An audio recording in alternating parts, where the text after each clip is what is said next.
मंजिल तेज हिक तू न मुंह तेज जे जग मचो का घोरियो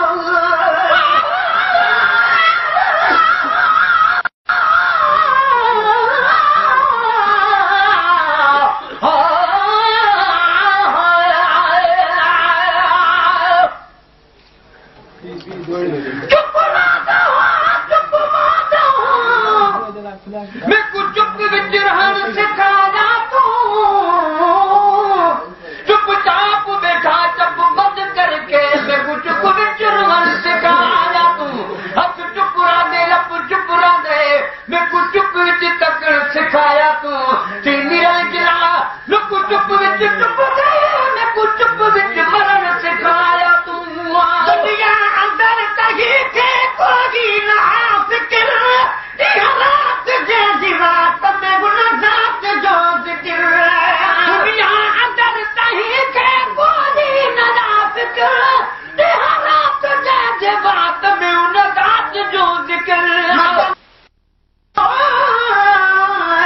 मदनियत मदा खात के रोज जवाब राजी रसूल है रब अच्छा जवाब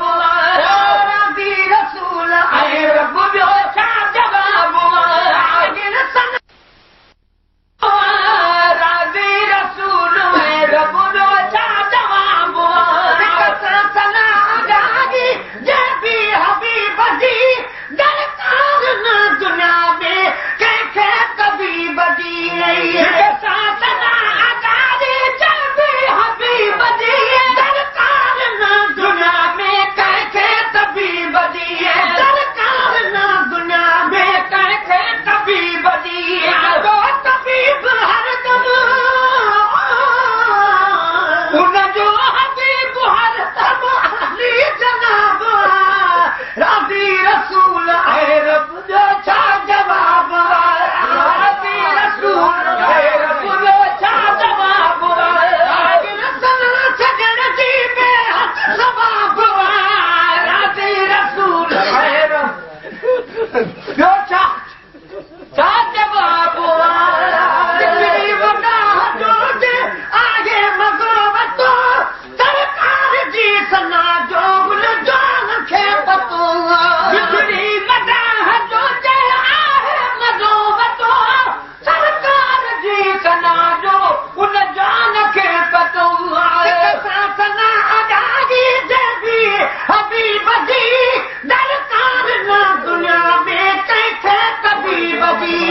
सरकार न दुनिया में कैसे कभी बदी तबीब हरदम आली जनाब राज़ी रसूल ऐं रब जो छा जवाब राज़ी रसूल ऐं रब जो छा जवाब सना सजण जी बेहद सवाब राज़ी रसूल ऐं रब जो छा जवाब मदाह जो आहे मगो वतो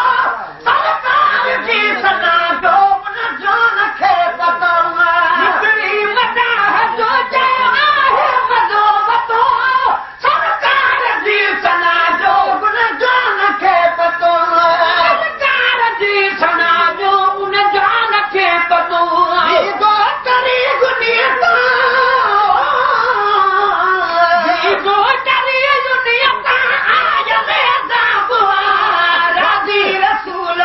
रब जो छा जवाब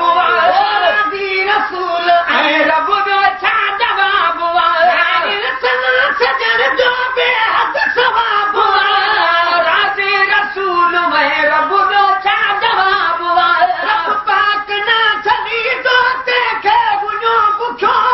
सरदार जे सदके सदो न ॾींहुं ॾुखियो रब पाक न छॾी तो तंहिंखे मुंहिंजो बुखियो सदके सदो न ॾींहुं ॾुखियो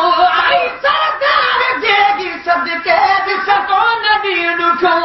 तखान जहिड़ो नसियो तखान जहिड़ो नसियो नवाब राज़ी रसूल ऐं रब जो छा जवाब राज़ी रसूल ऐं रब जो